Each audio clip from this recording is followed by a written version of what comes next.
yang pengen sampaikan Pak Tasrif bahwa dari sistem dynamic system thinking itu perubahan paradigma. Jadi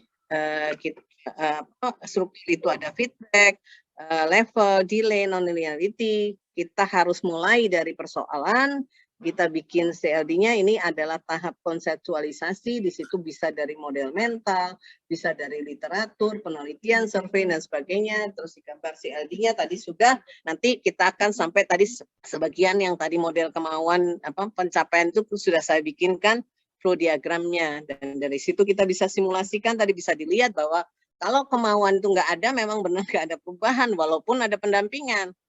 Jadi bohong kalau dibilang, udah pendampingannya sukses, ini sukses, nggak mungkin. Pasti dia kalau didatengin lagi di survei, dia sudah nggak usaha itu lagi, karena memang tidak ada kemauan atau target di situ. Dilakukan analisis, di situ perubahan kebijakan. Dua hal ini kalau saya selalu ibaratkan ini kalau penulis buku ini penulisnya, ini tukang ketiknya. Artinya ada keterampilan bikin modelnya sama konseptualisasinya. Nah, saya di sini masih lemah. Di sini juga sama sih. Jadi ini harus saling terkait.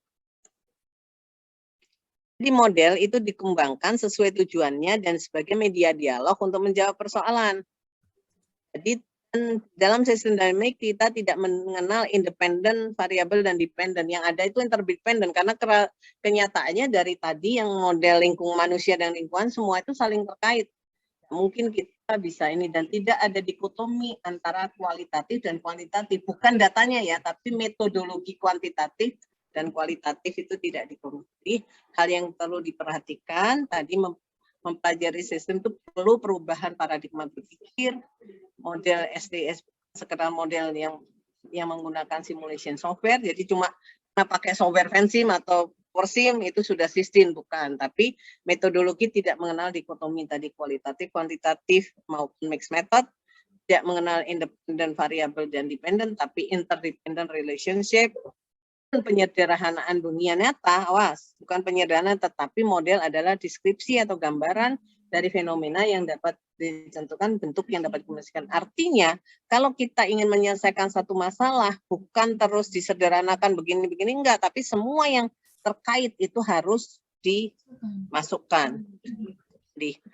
Di model dibangun dengan mengenali struktur dan perilaku dari permasalahan yang diteliti menggunakan model mental database tadi, written database maupun objek. Jadi selalu gambar ini jadi model itu dihasilkan hasil itu dihasilkan struktur, bukan data dimasukkan.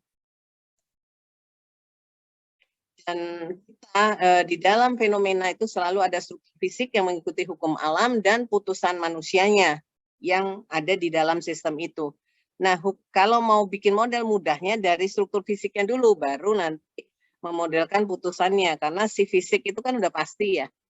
Kalau putusan itu sangat tidak linier.